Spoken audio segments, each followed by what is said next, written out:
दोस्तों, एक विदेशी महिला जो भारत में घूमने आती है, ने सुन रखा था कि भारत में अतिथि को अतिथि देवो भव कहा जाता है। और हाँ दोस्तों, हमारी भारत की जो संस्कृति है, जो हमारा भारत का कल्चर है, वहां पर कोई भी अतिथि आए तो हम उसे भगवान की तरह पूजते हैं, उसे अतिथि देवो भव कहते हैं। यानी कि जो मेहमान होता है उसे भगवान का रूप कहा जाता है, उसे भगवान माना जाता है। यही सुनकर वो विदेशी महिला भारत में घूमने आती है।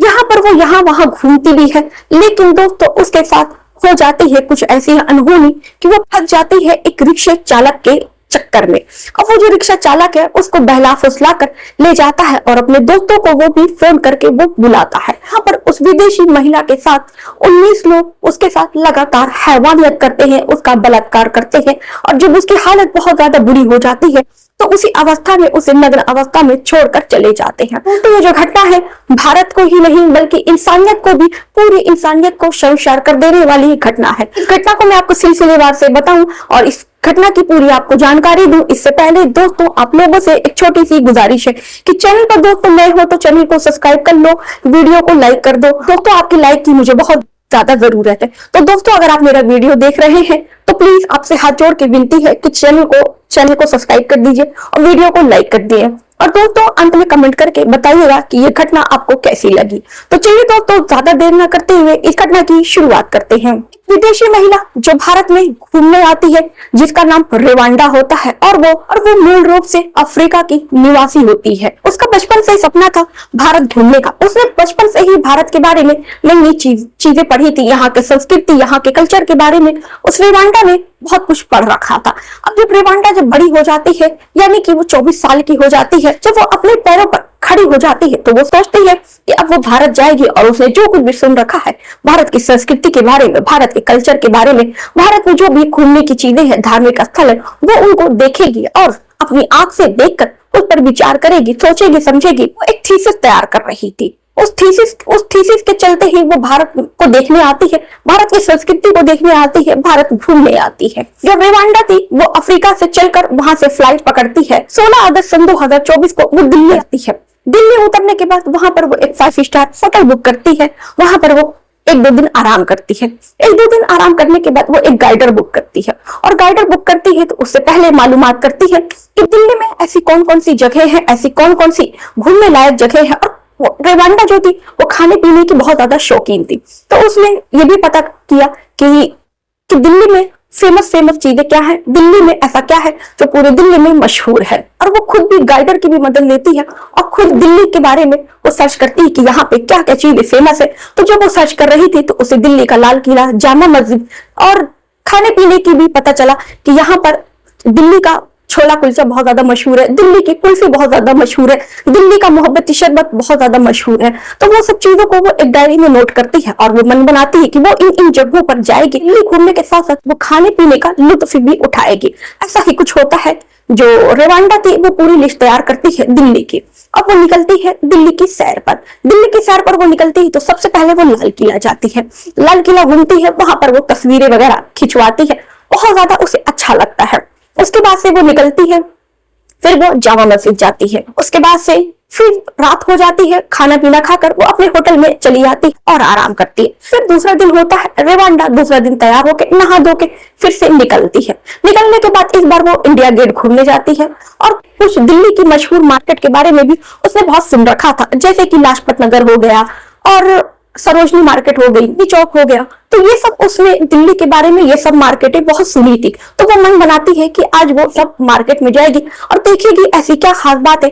चांदनी चौक, सरोजनी नगर पूरे भारत में ही, पूरे भारत की सबसे फेमस मार्केट है। ऐसा इस मार्केट में आखिर में क्या है, बहुत ज्यादा उत्सुक होकर वो इन मार्केट को घूमने के लिए रेवांडा निकल पड़ती है। रेवांडा जब वहां पर घूमती है और वहां तरह तरह की चीजें देखने को मिलती है और जब वो उनका दाम पूछती है तो उनके दाम सुनकर, उसका प्राइस सुनकर रेवांडा इतनी ज्यादा चौंक जाती है कि इतना सस्ता उसने अपनी जिंदगी में कभी सोचा भी नहीं था।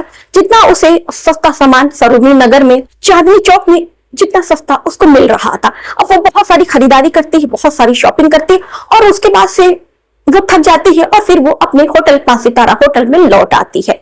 और फिर तीसरे दिन होता दोस्तों कुछ ऐसा है कि रेवांडा बहुत ज्यादा थक चुकी थी, 2 दिन से वो लगातार घूम रही थी। तो रेवांडा मन बनाती है कि वो आज के दिन सारा दिन कहीं नहीं बाहर जाएगी। अब तीसरा दिन वो होटल 5 सितारा में आराम करती है।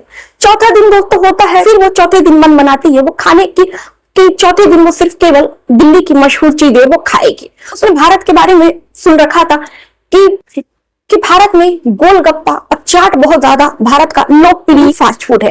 अब इस फास्ट फूड को वो टेस्ट करने के लिए दिल्ली के उन जगहों पर जाती है जहां का चाट और फुल्की सबसे ज्यादा मशहूर है। तो वो पहुंचती है और वो चाट भंडार के पास, जहां पर दिल्ली में कोने कोने से लोग आते हैं और पूरी दिल्ली में प्रभु चाट भंडार का चाट जो है बहुत ही ज्यादा लाजवाब है। उसके बाद से वो वहां का चाट खाती है और गोलगप्पा खाती है और वो वहां से काफी ज्यादा खुश होके फिर वो दूसरी दुकान पर पहुंचती है कबाब खाने। उसने दिल्ली के कबाब के बारे में भी बहुत सुन रखा था। तो वहां पर एक दिल्ली की सबसे फेमस कबाब की दुकान है अल जौहर कुरैशी के यहाँ कबाब की दुकान पर पहुंचती है, कबाब का लुत्फ उठाती है। उसको खाने पीने में बहुत ज्यादा मजा आ रहा था। फिर वो इतने में उसका पेट भर जाता है और फिर वो मन बनाती है कि थोड़ा मोड़ा दिल्ली घूम कर मार्केट वार्केट करके फिर वो 5वें दिन वो अपने 5 सितारा होटल लौट जाती है। फिर 6वें दिन वो निकलती है, थोड़ा मोड़ा घूमती है और खाने में उसे पता था कि दिल्ली का बहुत मशहूर कुलचा है, कुलचे को खाती है और उसको वो कुलचा जो है बहुत ज्यादा पसंद आता है। तो बल्कि वो उस कुलचे वाले से वो पूछती है कि भैया अगर मुझको इसको होटल में ऑर्डर करना है तो क्या मुझे ऑनलाइन भी ये मिल जाएगा। कुलचे वाला उसको बताता है कि मैडम हमारे यहाँ इतनी भीड़ होती है, आप तो देख ही सकती हैं कि कितनी ज्यादा भीड़ है, तो ऐसे में मैं इतने लोगों को हैंडल कर लूं तो मेरे लिए बहुत बड़ी बात है। ऐसे में मैं ऑनलाइन डिलीवर नहीं कर पाता हूँ। अगर आपको खाना है मैडम तो मुझे माफ कीजिएगा, आपको यही हमारी दुकान पर आकर ही खाना पड़ेगा, तभी आपको छोला कुलचा मिलेगा। विदेशी महिला कहती है ओ ऐसी बात है, कोई बात नहीं, ठीक है मैं मैनेज कर लूंगी। उसके बाद से वो महिला वहां से निकल जाती है। वो जो विदेशी महिला थी दिल्ली में वो 10 से 12 दिन रुकती है। 10 से 12 दिन रुकने के बाद जब वो दिल्ली हर जगह घूम लेती है, वहां की मशहूर जो भी मार्केट थी वहां का जो खाना पीना वो खा लेती है। फिर उसके बाद से वो दिल्ली के आगे आगरा पड़ता है, आगरा जाने का और आगरा का ताजमहल देखने का वो मन बनाती है और वो निकल पड़ती है अपने अगले सफर पे ताजमहल देखने। अब रेवांडा आगरा पहुंचती है, आगरा में स्टे करती है। वहां पर दूसरे दिन वो ताजमहल को देखने जाती है। वहां पर वो ताजमहल भी देखती है और साथ ही साथ वो शाम को लाल किला भी देखने जाती है। वहां पर देखने के बाद वो अपने होटल आ जाती है। उसके बाद से वहां पर वो एक दिन आराम करती है। उसके बाद से वो फतेहपुर सीकरी का किला देखना चाह रही थी, तो उसका जो अगला सफर होता है वो फतेहपुर सीकरी का होता है। जब वो फतेहपुर सीकरी पहुंचती है तो फतेहपुर सीकरी आप जान रहे हैं कि बहुत ज्यादा कोई हॉश पॉश एरिया नहीं है, कि यानी कि वहां पर रात हो जाती है तो काफी ज्यादा चहल पहल नहीं होती कि जैसा कि उसने दिल्ली में देख रखा था। रेवांडा जो थी उसको फतेहपुर सीकरी पहुंचने में काफी ज्यादा रात हो जाती है, रात का 11 बज जाता है। तो रेवांडा रिक्शे वाले से पूछती है कि भैया यहाँ पे कोई 5 सितारा होटल है तो मुझे उस होटल में ले चलो। अब वो जो रिक्शे वाला था उस महिला को देखता है तो उसको कहता है ठीक है मैडम, मुझे एक होटल के बारे में मालूम है। वो उसको अपने रिक्शे में बिठाता है और उसको होटल की तरफ ले जाने लगता है। तभी जो ड्राइवर है मन में कुछ और ही चलने लगता है। वो अपने दोस्तों को फोन करता है और उस विदेशी महिला को एक सुनसान जगह पर ले जाता है। पहले तो उसके जितने भी पैसे थे वो सब कुछ लूट लेता है। उसके बाद सारे लोग यानी कि कुल 13 लोग मिलकर उस विदेशी महिला का बलात्कार करते हैं। महिला काफी ज्यादा रोती है, चीखती है, चिल्लाती है, लेकिन वो जो हैवान है वो दरिंदे हैं, को इस विदेशी महिला के ऊपर जरा भी दया नहीं आती है। जब इनका मन भर जाता है और रात के तकरीबन 12 बजे से लेकर शाम के 5 बज जाते हैं वो लगातार उस विदेशी महिला का बलात्कार करते रहते हैं। महिला की हालत जब बहुत ज्यादा गंभीर हो जाती है तो उन्हें लगता है कि जो महिला है वो मर चुकी है। उसके बाद से वो उसको उसी अवस्था में छोड़कर चले जाते हैं। सुबह के 7 बज जाते हैं। उधर से एक राहगीर गुजर रहा था तो उसने देखा कि एक महिला जो काफी ज्यादा गोरी चुट्टी महिला है, जो बिल्कुल नग्न झाड़ी के पीछे पड़ी हुई है, और तभी वो दौड़े दौड़े उसके पास पहुंचता है और आदमियों को भी बुलाता है। तुरंत मौके पर पुलिस को सूचना दी जाती है और तुरंत जो है पुलिस मौके पर पहुंचती है और देखती है कि वहां पर वो जो महिला है बिल्कुल खून से लथपथ है और बिल्कुल नग्न पड़ी हुई है। तुरंत पुलिस वाले उसको शॉल ओढ़ाते हैं और तुरंत उसको अस्पताल में ले जाकर भर्ती कराते हैं। अस्पताल में उसका तो पहले उसको होश नहीं आता है, उसका इतनी बुरे तरीके से उसका रेप हुआ था कि डॉक्टर देखते ही समझ गया था कि जो मामला है ये बलात्कार का मामला है। से इस महिला के होश में आने का इंतजार किया जाता है। उसके बाद से महिला 3 दिन के बाद होश में आती है और अपनी जो सारी कहानी है वो बताती है कि वो अफ्रीका से भारत वो यहाँ पर घूमने आई थी और ये भी बताती है मोदी के डिजिटल इंडिया के बारे में पढ़ा था कि जो भारत है कितना ज्यादा तरक्की कर रहा है, लेकिन मुझको नहीं पता था कि मैं सब कुछ कि मेरे साथ ऐसा कुछ हो जाएगा भारत जैसे देश में। जब लोग कहते हैं कि भारत जो है भगवान की भूमि है, देव की भूमि है, मुझे नहीं पता था इस देव की भूमि में राक्षस भी टहल रहे हैं जिसने मेरा ऐसा हाल कर दिया।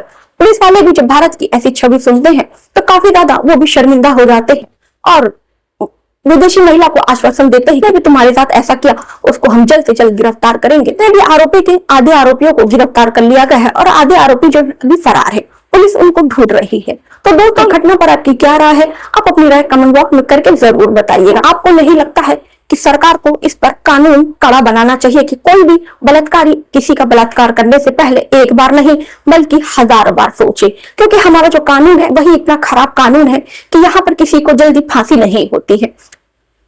कोई भी बलात्कारी वो आराम से छूट जाता है, इसीलिए हर बलात्कारियों को शय मिलती है ऐसा करने की। जिस दिन भारत में ऐसा ठोस कानून बन जाएगा तो कोई ऐसा करने से पहले एक बार नहीं बल्कि वो 50 बार सोचेगा। तो दोस्तों इस घटना पर आपकी जो भी राय हो आप कमेंट में करके अपनी राय जरूर बताइएगा। और दोस्तों आपसे चलते चलते एक गुजारिश है कि अगर जो चैनल पर नए हो तो यार चैनल को सब्सक्राइब कर दो। वीडियो बनाने में यार बहुत ज्यादा मेहनत लगती है, तो यार दोस्तों आपका एक लाइक और एक कमेंट मुझे बहुत ज्यादा प्रोत्साहन दे सकता है आगे बढ़ने में। तो प्लीज अपना एक लाइक और एक कमेंट करके मुझे जरूर आगे बढ़ाएं। तो चलिए मिलते हैं दोस्तों फिर किसी और घटना के साथ, किसी और क्राइम के साथ।